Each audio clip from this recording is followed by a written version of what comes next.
Guys, welcome back to another episode of Crazy Dad's Garage. We're gonna jump into another tool here today. So I'm gonna flip the deal around here. All right, I am gonna start with this one today. So yeah, it flops around in there pretty good.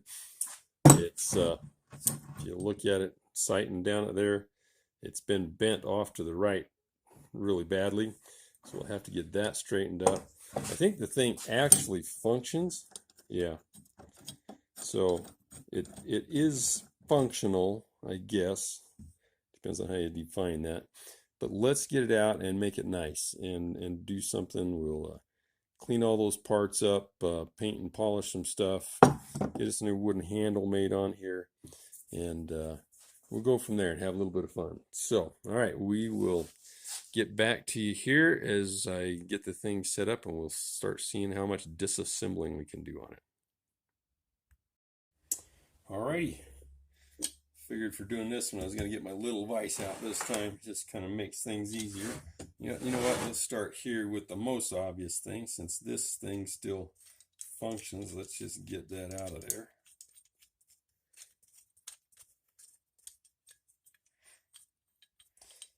You know, most of my videos I'm talking about what I'm doing, and I've noticed a lot of guys doing tool restoration videos don't talk much on them. So I have yet to decide how that works. Once you think about that, if you like hearing about what I'm doing and maybe some of the things I'm talking about are helpful, let me know. If you'd rather just have it quiet and see what's going on, we can do that too. All right, so looking at this, let's see if you can see that down there. This has also been a little bit bent here. So somebody's really laid into this thing. I'm betting that they put a cheater bar on it and used it to crank, or trying to get something open on it. So let's see. This nut was actually loose before. Let's see what we got there. Yeah, there we go.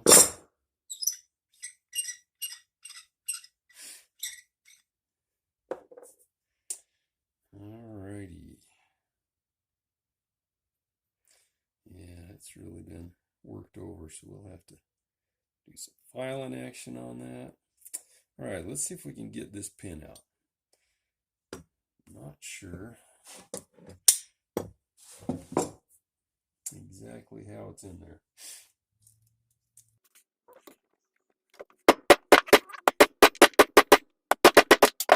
There we go.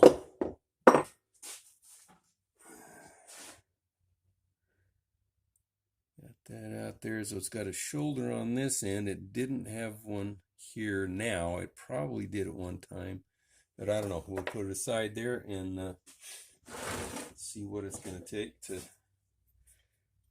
make it work later. Yeah, we'll push those springs out of the way and voila, there we go.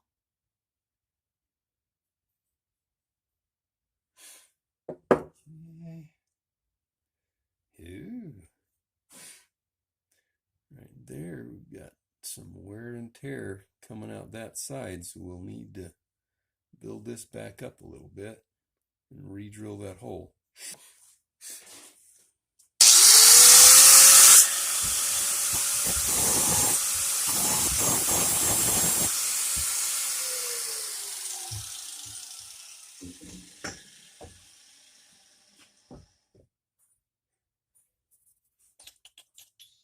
But anyway, it's working. It's getting these things worked loose from that rivet. So there we go. Oh, that's funny. Didn't even have to grind the head off of that one because the rivet came out with the pins. I'm going to try the other one maybe, see if it'll do that. All right. Here we got ourselves a plastic container. Get our parts in there. Okay, time to pull it out of the rust remover here. As you can see, my container wasn't big enough for the whole thing, so I'm going to end up flipping that piece over. But yeah, that's interesting. I'll have to see how it cleans up there. But if it's true to everything that I've seen, it should work out really well. Okay, got them back here.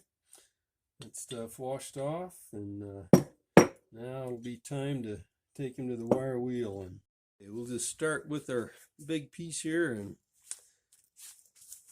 see how that works out. I'm not going to bore you to death with all of the wire wheeling, but we'll get you started here.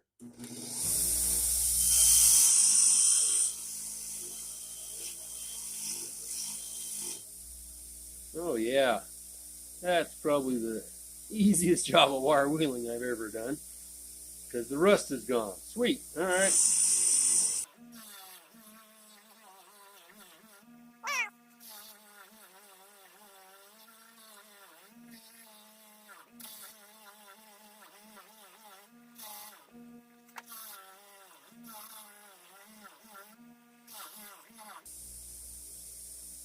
Yeah, that's really cool because we're just cleaning the residue off instead of having to actually clean the rust off, so it's really working sweet.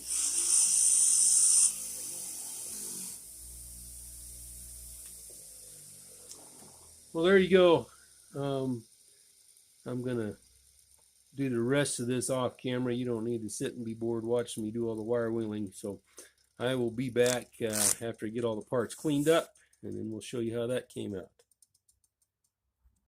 All right, we got everything cleaned up there on the wire wheel, and finding some interesting stuff here. So this is the part of the shaft here that I allowed to sit overnight, and it cleaned up real easy. I only left this in for maybe a half hour, and I had to work a lot harder at it, but I'm not worried about it. Actually, if you look real closely, you can see a line right across there. That's where the cleaning solution went up to here, but not on past it. So, but we will work that out in the restoration that we're doing here. So 30 minutes isn't long enough. We know that for sure. And this was a lightly rusted tool. Overnight did a nice job on most of it, but I did find right down in this area, which is hard to get to anyway, this thing had developed some heavier rust, and it really didn't eat it away. So I'm going to be attacking it with something a little different here. So anyway, that turned out really good. Oh, let's see, by the way, I was trying to identify this thing. So on the jaw here, right there, it says Pexto. So I don't know much about that. 14, so assuming this is a 14-inch wrench. Sorry, you guys are getting everything backwards on there. I gotta get smarter than my camera. But you take my word for it. How's that? Right here, it says Stilson Wrench Manufacturing, Southington, Connecticut, USA. Yeah. Anyway, so the Stilson brand is one that I've heard of. The Pexto thing, I'm not sure what that's all about, but anyway, that, who knows? And frankly, who cares? But anyway, so this thing, you can see I've got damage going down the shaft. It's been bent severely, so we're going to get that straightened out. This area right here, pretty heavily worn, if not damaged, and cracked clear through across there. So we're going to get some welding going on here as soon as I figure out what this actually is supposed to look like. Yeah, the teeth are not in too bad a shape. Could be better, but we'll dress them up with a file. This other jaw here is actually, in my opinion, it's lighter made than it should be for this size of wrench. That, and it's obvious somebody's been abusing this wrench, putting cheater handles on it and stuff like that. But this is a lot of bending and wear damage there. If you look here, yeah. So this jaw is pretty straight. This one has been bent out this way, so we'll fix that up. There's just a lot of stress damage on the jaws, and a lot of it's been used as a hammer in there. So we'll straighten that all up.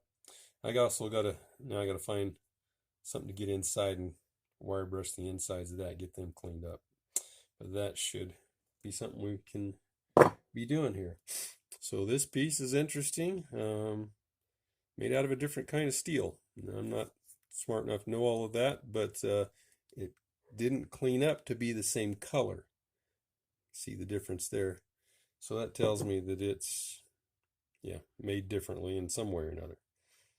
So we probably will have a natural contrast there. So we're kind of at that point. Now I'm going to go up and clean the insides of these two pieces with probably my Dremel tool and a little wire wheel that I can get down inside of them on. So we'll get them cleaned up, and then we'll be ready to come back here and start monkeying with the thing.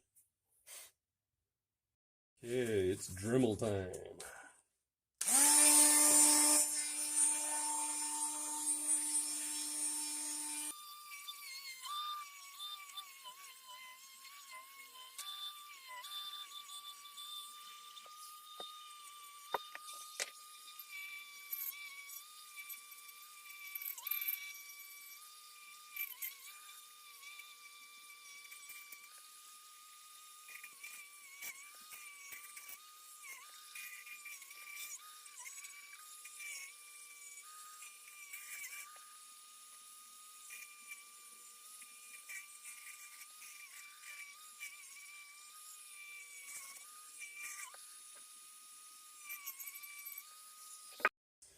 All right, boys and girls, got that cleaned up good.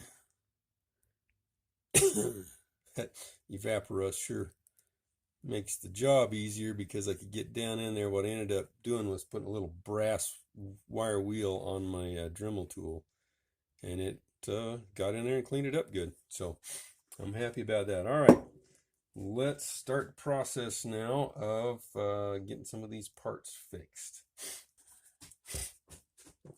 Let's start with this one. Let's see if I can get that bend out of there. Hopefully I can do it without causing a problem here.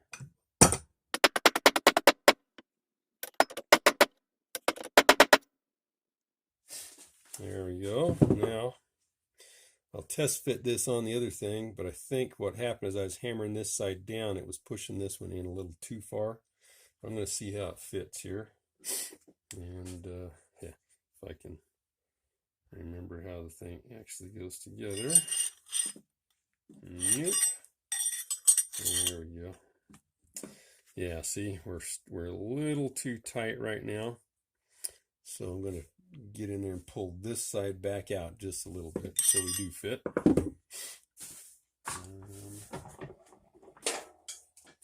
Yeah, let's get some real leverage on this thing. Oh, you guys can't even see it. There we go.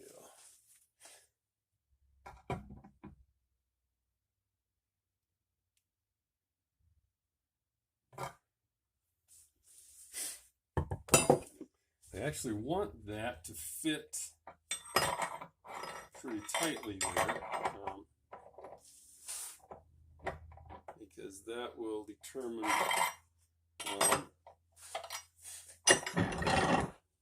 how snugly the wrench works.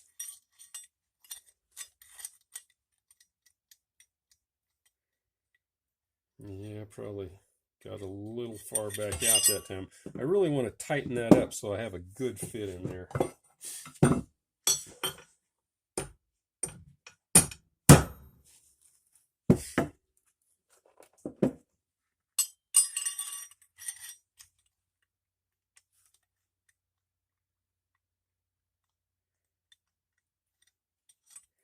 Let's give it one more good smack because we're going to do some filing in there anyway. And I want it to fit snug. Yeah, that's good. Right there. So by the time I get some stuff filed off of there, that's going to fit really nice.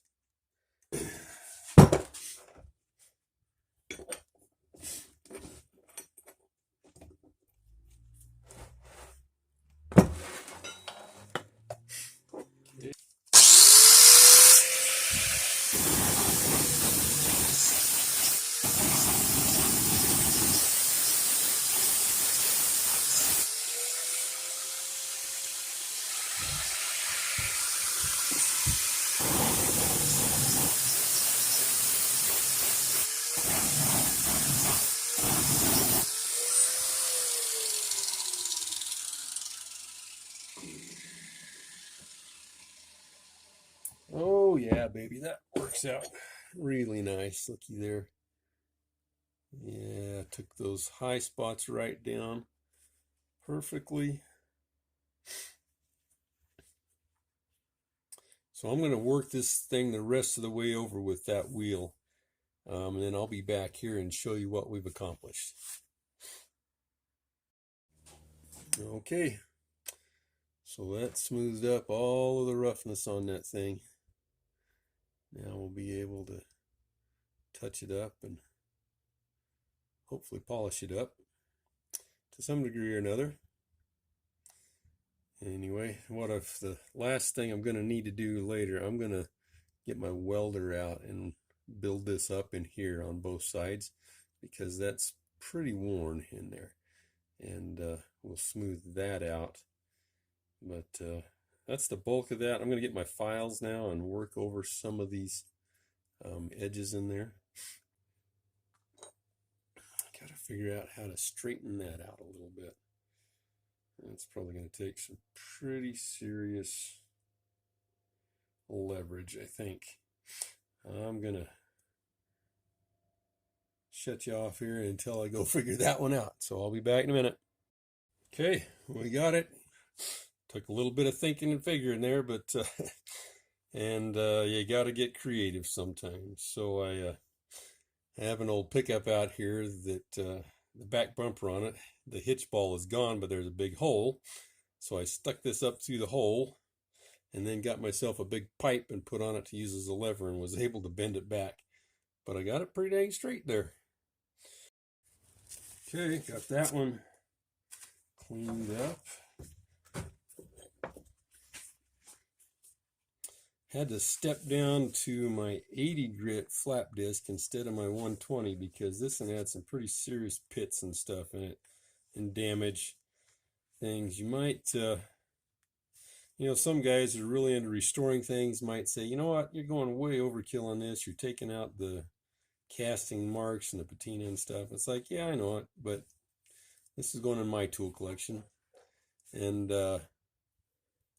it was so heavily damaged that I think going this route's going to be the better choice on this one.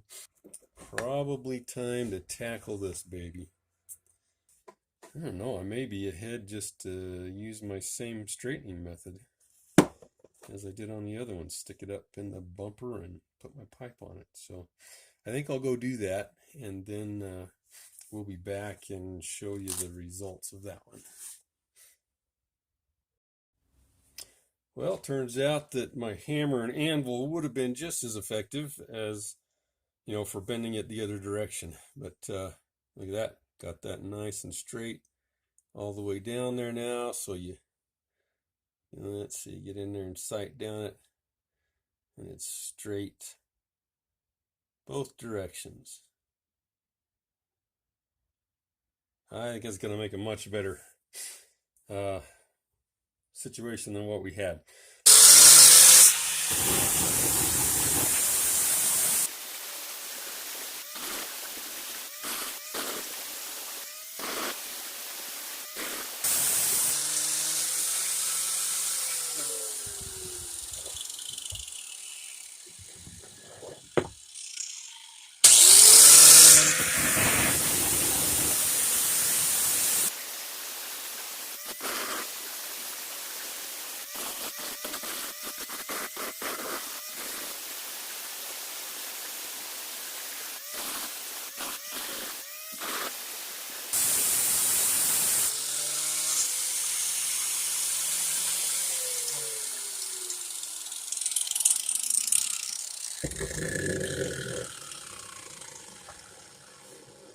All right, I managed to get that cleaned up nice, this cleaned up nice. Still got my stamping right there of the name. I'm going to leave this area rough because when I put that handle on there, I'm going to epoxy it, and I want something for the epoxy to bite onto. So we'll flip it over and finish this part off and bring you back to see how we did. Okay, that one turned out pretty nice.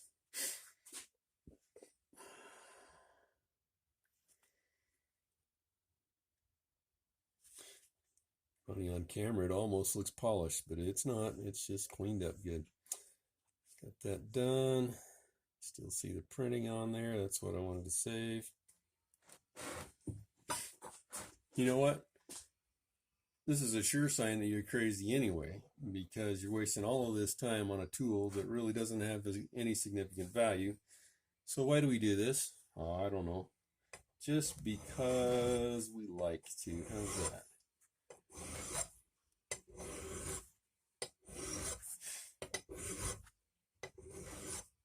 I think it's the same with anybody that restores anything. I mean, you all know that I love restoring old cars, and frankly, that's about the biggest waste of money and time that there is from a financial standpoint, but man, it's sure fun.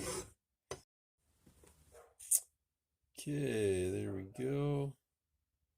Got that thing smoothed up pretty good. Let's get all the casting and abuse marks filed out of it, and then we'll be able to take it to that Scotch-Brite wheel and clean it up really good. So that's ready to go. I think now what I'm going to start doing, taking my file and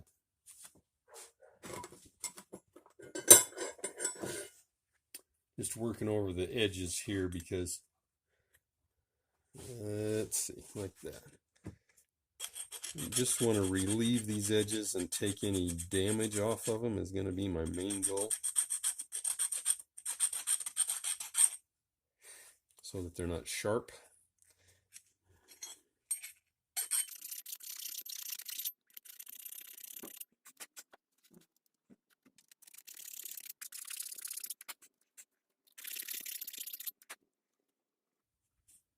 All right, I think I can live with that. That looks a little better. Got a few more boogered up ones here.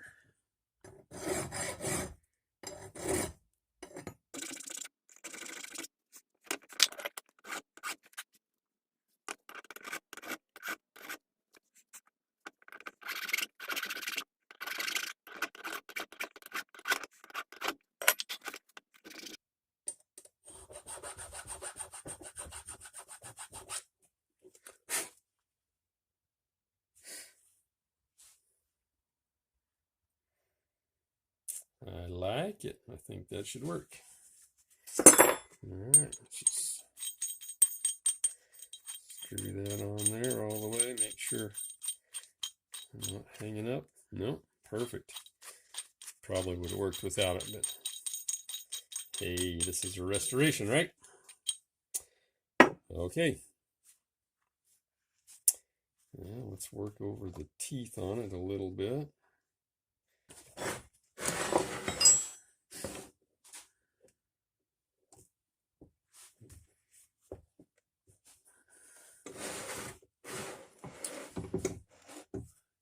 Now when you're doing this, you got to look closely at the teeth, because they're slanted a certain direction so that they bite down on what they're holding better. So you want to make sure that you kind of put that angle back on them.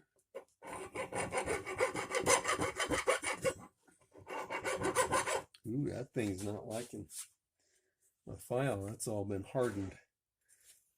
So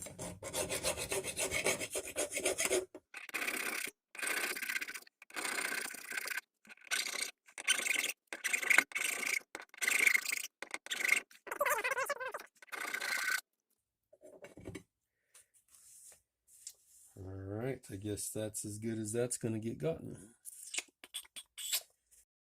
Okay, just did my welding there, filled up those spots. I don't really want to weld on camera. I don't know it's all that bad of an idea, but I just soon not have a splatter get on my phone. So anyway, there we go. We've added a little bit of build up in there. We took and filled in that spot right there where it was worn through, and I filled up this groove. I'm going to grind that down, but I'm going to leave some thickness in there to do it. So now we'll go back. I'm going to cool these things off, but then we'll go back and reshape that. I think I'm going to do that off camera, just be using my grinder and some stuff, but I'll touch all this back up and get it back to where it needs to be, and then we'll be back over to the next step. So we will be back. Now, that puts us to the point where we are ready to start buffing and polishing. So I'm going to move over there. We'll take our parts over and we're going to start buffing and polishing. Okay, let's start out on there with this piece and just see what we can do with it. So this is a Scotch-Brite wheel that's, I don't even know really how to describe it. It's I've not seen anything like it since then. I got it from Eastwood, I think, years and years and years ago. But it puts a really unique finish on it. So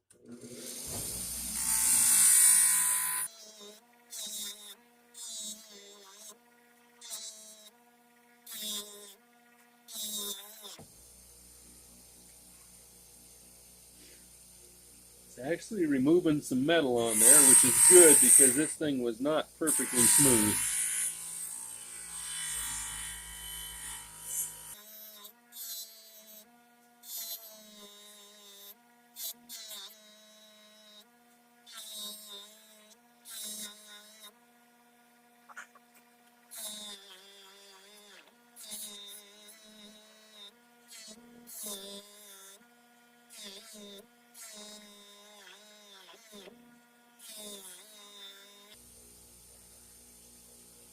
Well, that thing and getting it all fixed up is not polished out smooth, so I think I'll stop at this step on this one and do something else with it, like maybe glue it or something like that. So, all right, well, there's kind of where we've ended up at. I think this has kind of made a decision for me here. What I'm going to do is I'm going to blue this area and this area, and I'll take these flats here and I'll polish them right in there, because there's a lot more work that needs to be done before these can actually be prettily polished. On this one, I'm going to blue from here up the handle and then polish those flats right there again. So there won't be a ton of polishing on this one when I'm all said and done. Again, this one, I'll either blue that or do something else with it. I might do something to even contrast from the bluing. So anyway, it's not flat enough and smooth enough that I want to spend the time on it. So there's that. And actually the one piece, it really did work out. Ouch, pretty good. It's hot still. Final is the little nut that screws on the tip. Sorry, trying to get it where you can see it here. There you go.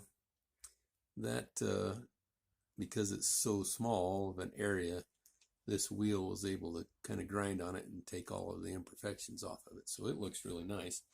Probably will go ahead and polish that. Yeah, I don't know. Here's the big nut. I just polished the flats on it like that. All right, got those where I wanted to. I'm happy with that. It's I still got to work a little bit more on my perfection on these. Tell you what, I admire the heck out of the guys that I see on YouTube hand sanding these with different grits of paper. That could take days and days, and I just don't have that kind of patience. And so I'm getting them where I can by machining them, and I'm going to be happy with it until I develop some other processes that'll help me get them even better. So we're going to start out with my coarsest polishing compound here called emery. Got a wheel on here. I don't even know where it came from, but I'll clean it up a little bit with a screwdriver and put some compound on it, and then we'll go for it, see what happens.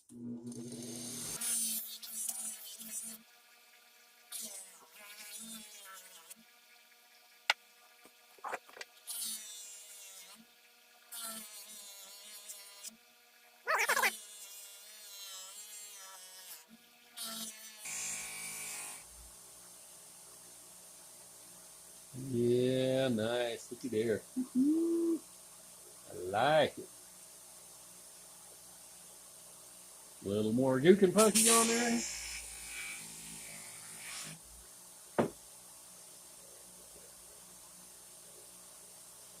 Yeah. I'm gonna make sure which side I just did. Had to be the other one. Okay.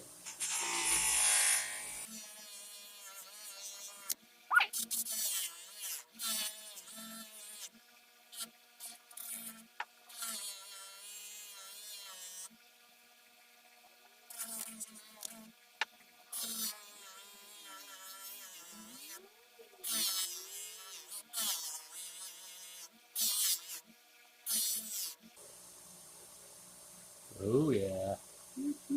You got the pretty little pipe wrench jaw, right? Okay. All right. Switch to the next buffing compound.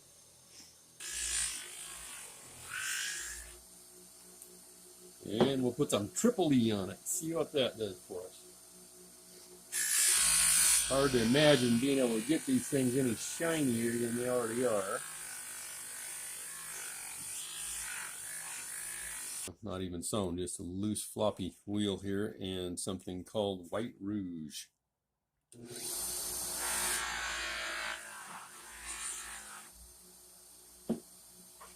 And this should be our final polish.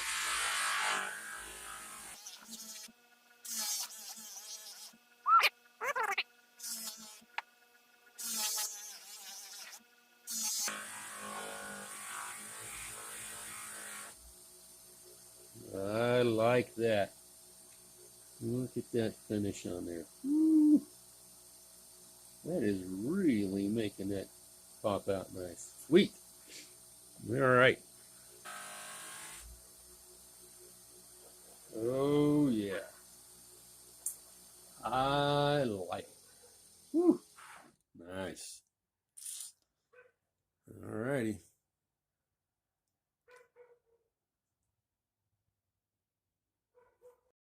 All right, so for the first step, I am going to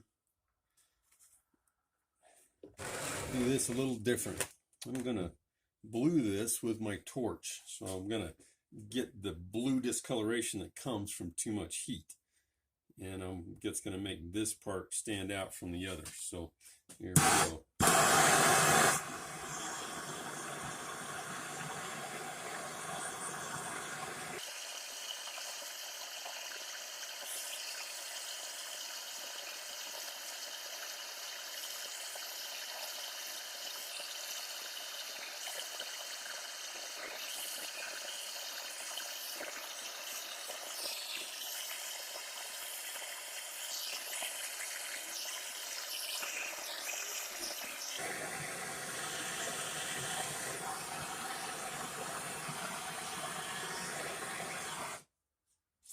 All right, set that aside and let it cool off.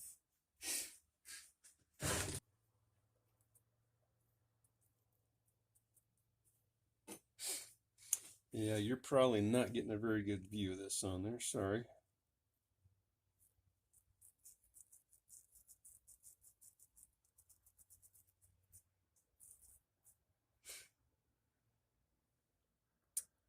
But it is definitely working. Okay, back to the next part. Actually, there's the one that we've got done so far. Make it for a nice, interesting contrast there.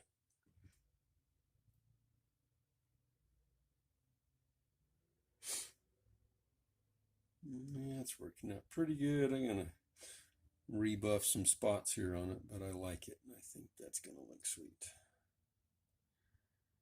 All right, that's the bulk of what we've got to do. Let's get a little bit more down around here so my wooden handle definitely covers it up.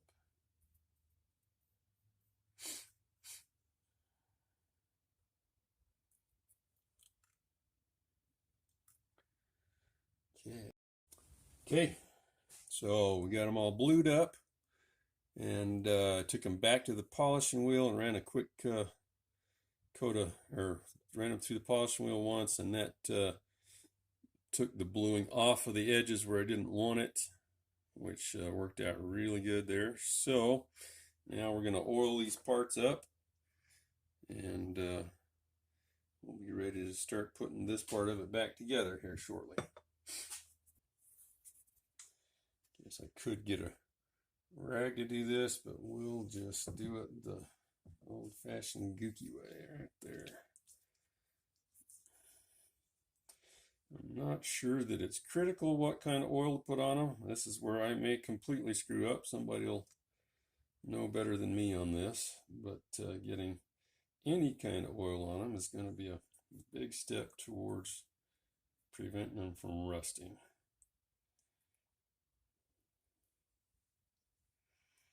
So we're going to oil them up like that, and then we'll let them sit probably overnight. I'm going to be done for today anyway.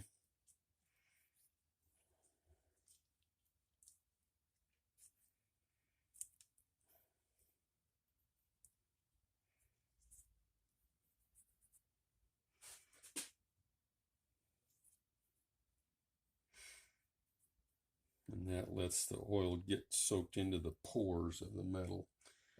What's left are pores. Okay, I think we got her. We'll let those parts sit for another day or so, and then we'll clean them off, put them back together, and make ourselves a handle. Okay, we've been soaking for a while. Let's clean them up and start putting them together here.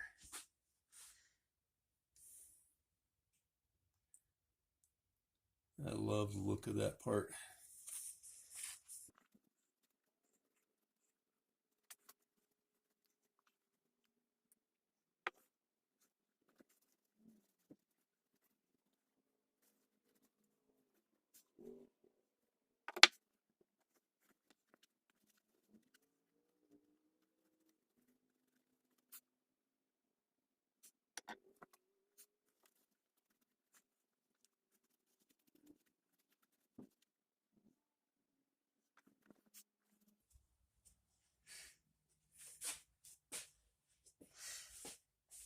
Okay, guess we need to get these springs pinned back in, which could be an adventure.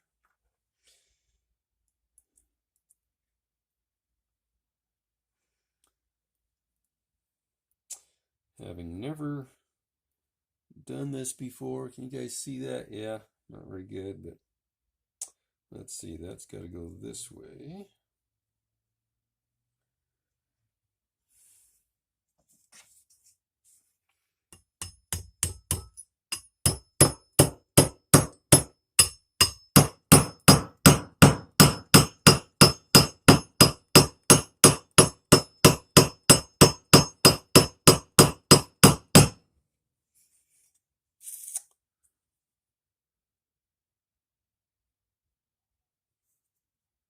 Like that, that went in. All right, so now the next step here is to slide this piece over this piece. Dun, da, da. Let's see, I gotta get all my springs inside of things. Get that in place. And then I think my pin goes in from this side. All right.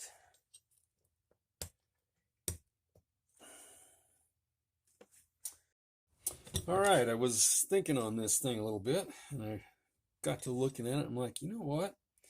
I've blued that thing up like a gun. The polish kind of matches a gun. Why don't I make a walnut handle like a gun stock? So the walnut color always looks great with blued metal. So I think that's going to be an excellent combination. So first thing I've got to do here is get this chunk cut to length because it's too long. So we will, I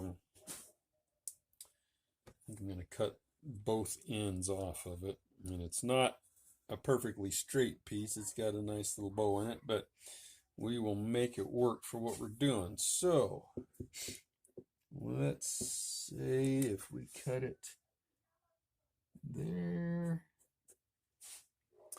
and get just a hair long about there. I think that'll let me get it where I want. So I'll get it cut off like that, and then I will I'm going to split it down the middle like that, so that I can get, because of the tapered shape here, I'm not going to have any luck just trying to drill a hole and file that out. At least I don't want to spend that much time. So I'm going to split it this way, then I'll carve that out and then glue it back together and then work the shape of it out here. So I'll go get this cut, get it split so that we're ready to do that, and then we'll be back and show you the next step. Got our blocks of wood, sawed in half. We're going to use this end for the top, so let's get ourselves some markings on here. Okay, Dremel tool to the rescue. That's what it worked out. Found this little carbide cutter in my Dremel toolbox, and got these hollowed out. So I'm going to fine tune this one a little bit, and then we'll show you what the next step's going to be.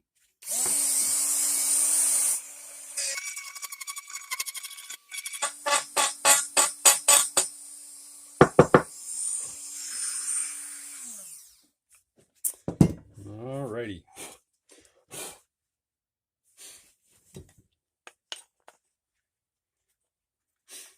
Had to get it to where I could set it on there and get both halves to close so that my gap is tight all the way along both sides.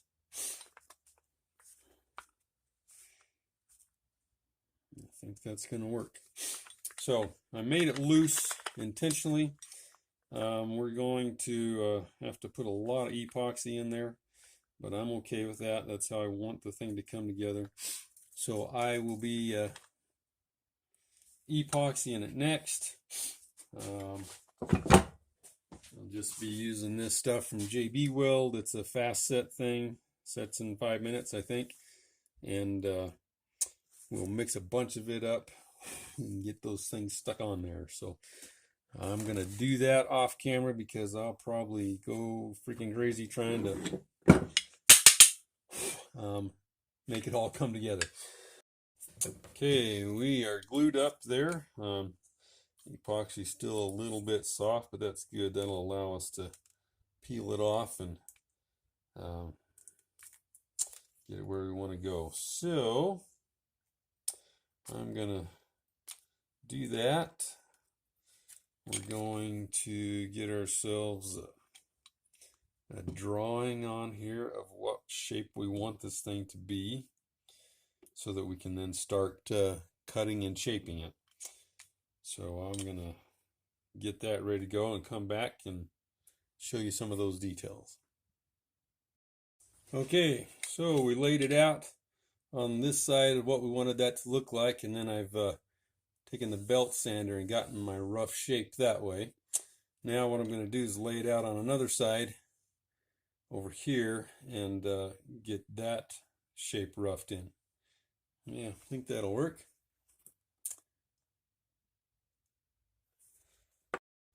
Okay, so now we got her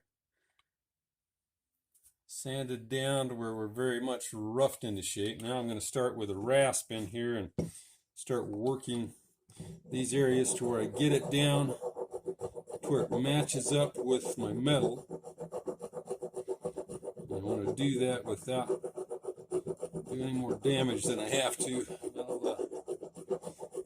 Already have hit it a couple of times with the sander, so I'm sure I'm going to have to go in and touch things up a little bit, but that's all right. It's part of my learning curve here.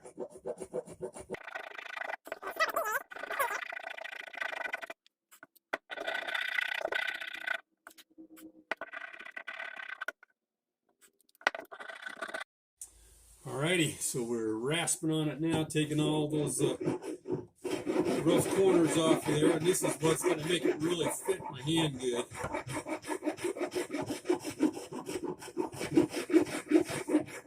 It's amazing how much of the mass of the handle that you lose when you're doing this step.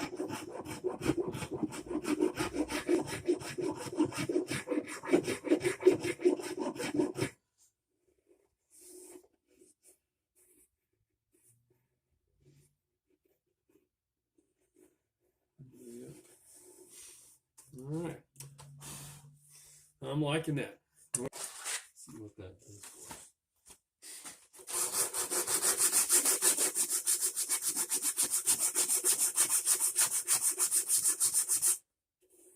Ooh, yeah, looking good.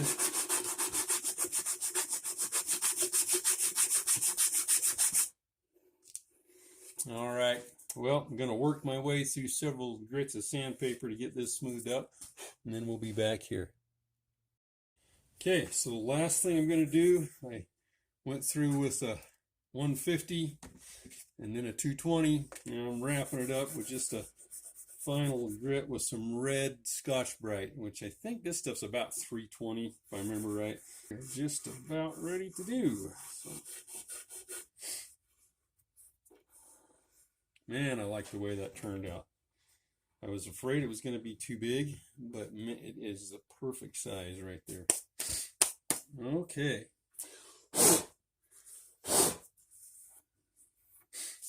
Let's get out some boiled linseed oil. I'll be back when I get that found. Just a little bit of oil on there, and ooh la la, look at that.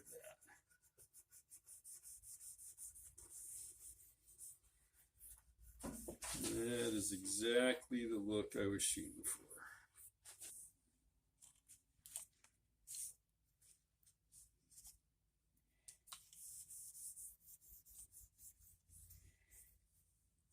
Yeah, I love it. That is perfect.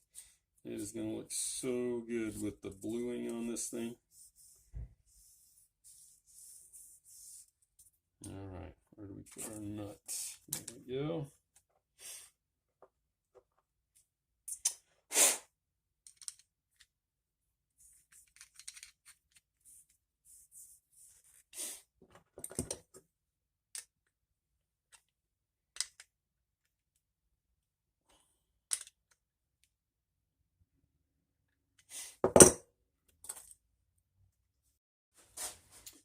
Well, there she is, boys and girls. I'm really happy with that, especially at my first attempt on doing several of those different operations. I really pleased with the way the walnut matched the bluing. I'm glad I thought of that. It just the perfect set off. What you normally use bluing for is bluing a gun barrel, and then gun barrels normally have walnut stocks.